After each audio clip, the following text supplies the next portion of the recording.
Bonjour Karim. Bonjour. Merci beaucoup de nous accueillir à Dubaï. Ça fait longtemps qu'on t'a pas entendu en France. Ouais. Première question simple, déjà comment ça va? Est-ce que tu peux nous donner de tes nouvelles? Ça va bien, hein. Très bien. Physiquement, mentalement, je me sens super bien. Quel bilan tu fais de tes 2 ans et demi quasiment à Al Ittihad? Très bien, très bien. Des débuts un peu difficiles parce que pour moi c'était un changement radical sur le plan football, etc. Donc un autre football, un autre état d'esprit. Donc une première saison, vu mon niveau moyen, très moyen, personnellement. Et une deuxième saison très très bonne, je dirais, où j'ai retrouvé de très bonnes sensations, avec une très bonne équipe, des très bons joueurs. C'était pas forcément le cas quand tu es arrivé, mais est-ce que tu trouves pas qu'aujourd'hui le championnat saoudien a prouvé sa légitimité en termes de niveau de jeu, en termes d'intensité? Je pense qu'en 3 ans déjà, le football il a évolué ici en Saoudi. C'est plus physique, ça va plus vite. C'est pas l'Europe, mais c'est pas à des étages tout en bas de l'Europe. C'est pas vrai. Donc une équipe européenne qui joue contre une bonne équipe en Saoudi, tu vas pas mettre 5-0, c'est pas du rêve, on joue pas à la PlayStation, c'est pas comme ça. Est-ce que la porte est ouverte pour toi pour un retour en équipe de France? Moi je suis un joueur de foot, moi je joue au foot. Moi on m'appelle, je viens, je joue. Moi j'ai des objectifs dans ma tête, j'aime le foot, j'aime gagner, j'aime les trophées, c'est ce qui m'importe le plus. Je suis dans mon club, si on m'appelle en équipe nationale, je viens pour jouer au foot, ça s'arrête là. Est-ce que tu as envie de jouer la Coupe du Monde avec l'équipe de France? Qui n'a pas envie de jouer la Coupe du Monde? Tout le monde a envie de jouer la Coupe du Monde. Donc forcément, si tu me dis tu veux faire partie du groupe pour aller en équipe de France pour jouer une Coupe du Monde, si je te dis non, je suis un menteur. Ah oui, dans la tête des gens, je pense, du grand public aujourd'hui, Ouais. si tu poses la question à quelqu'un, il va dire moi je pense que Karim Benzema a plus envie de revenir en équipe de France. C'est c'est pour ça que c'est important. C'est pas une histoire de plus envie de revenir en équipe de France. C'est une histoire, je viens faire quoi en équipe de France? Bien sûr. Donc là, on parle d'une Coupe du Monde, donc forcément, c'est pas des choses où il faut dire non, j'ai pas envie. Parce que c'est mentir, dire non, j'ai pas envie de jouer une Coupe du Monde, etc. Il y avait justement une zone d'ombre à cause de ton départ du Qatar, sur blessure. On te voyait quelques jours après ton départ du Qatar, tu étais en salle avec Abdel à Lyon, ensuite à Madrid tu faisais les entraînements. Donc il y a cette zone d'ombre. Aujourd'hui, c'est quoi la version de Karim Benzema par rapport à ça? Et je suis pas là pour alimenter encore. Tu vois, c'est passé pour moi en fait. Je suis pas là-dedans, je suis pas là pour revenir, ça y est, c'est terminé.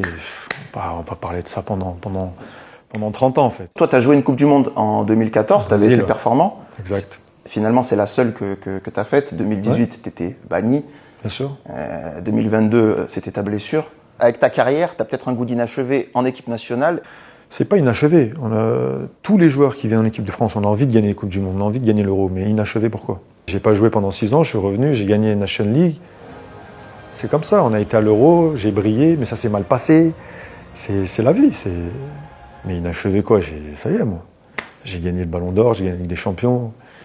J'ai kiffé au foot, je continue à kiffer au foot. Il peut y avoir un vrai kiff bientôt en équipe de France, c'est que Zidane est annoncé pour être le prochain sélectionneur. Est-ce que là, pour le coup, ça ouvre la porte pour toi à un retour plus clair? Non. Là, on sait pas ce qui se passera. Si Zizou un jour il est sélectionneur de l'équipe de France, je lui souhaite le meilleur. De toute façon, Zizou il gagnera. Peu importe, club, où tu veux, il gagnera. C'est le numéro 1 des coachs, Zizou pour moi. Enfin, humainement, et puis aussi ce qu'il peut t'apprendre. Et Zizou, c'est quelqu'un, il n'a pas besoin de parler. Tu vas faire les courses, tu vas jouer, en fait, c'est fluide. Tu regardes un petit peu les Bleus, ou alors les joueurs qui composent aujourd'hui l'équipe de France, parce que Michael Olise, Ryan Cherki, Dembélé, ton jeu sait s'associer aussi avec les autres joueurs de l'attaque. Je regarde quand j'ai le temps. Et c'est des très bons joueurs. Dembélé, on parle de quand même un mec, il a gagné le Ballon d'Or, on n'en parle pas beaucoup à mon avis. On ne pointe pas assez ce qu'il a fait, parce qu'il vient quand même de loin lui. Il y a eu beaucoup de blessures, un passage au Barça. Tu sais, c'était pas forcément le gars sur qui tu dis un jour peut-être qu'il va gagner le Ballon d'Or. Il était loin de ça. Ryan Cherki, j'aime bien parce que c'est ce genre de joueur que des fois l'équipe de France a besoin en fait. T'as besoin de ça. T'as besoin de temps en temps un mec qui coud du foulard, passe aveugle. Mais en fait, il tente. Bien sûr, après, il faut lui dire, il y a des zones, tu vois. Mais bon, il a un entraîneur comme Pep Guardiola, il va réussir avec ça. Quel est ton regard sur Kylian Mbappé, qui est l'avant-centre du Real. C'était ta place. Qu'est-ce que tu penses, isolément de Mbappé, mais aussi du Real et de son apport à lui dans ce Real? Ce qui leur manque, c'est juste une connexion entre Mbappé, Vinicius, Bellingham, Rodrigo. Il faut que Bellingham il comprenne que Bellingham, c'est le meneur de jeu. C'est pas l'avant-centre, c'est pas le buteur. Mbappé, c'est pas le meneur de jeu, c'est le buteur. Vinicius, c'est pas le 6, c'est l'ailier. Du moment que chacun il sait ce qu'il doit faire sur le terrain, c'est terminé. Parce que là, on parle quand même des mecs, c'est les mecs dans les 10 meilleurs joueurs au monde. Ils sont tous dans la même équipe. T'as Mbappé qui marque des buts, mais des buts, il va en marquer, Mbappé. Il a marqué au PSG, il a marqué à Monaco, et il va continuer à en marquer. Le Real l'a pris pour qu'à des moments, il faut qu'il fasse gagner son équipe. Et il en est capable. Hein. Mbappé, il en est capable de faire gagner son équipe. Donc c'est cette pression-là qu'il doit prendre et faire ce petit pas du leader d'attaque. C'est lui qui doit porter le Real vers les trophées. Si tu ne restes pas à Etihad, est-ce que le Real, c'est une option pour toi? Est-ce que Lyon, parce qu'à Lyon, les supporters, ils rêvent de ton retour, brassard au bras numéro 9. Je sais. Qu'est-ce que tu peux dire là-dessus?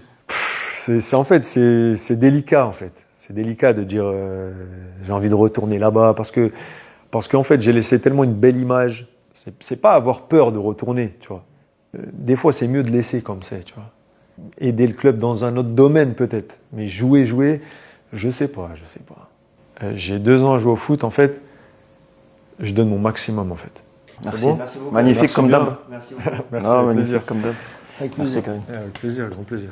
Merci beaucoup.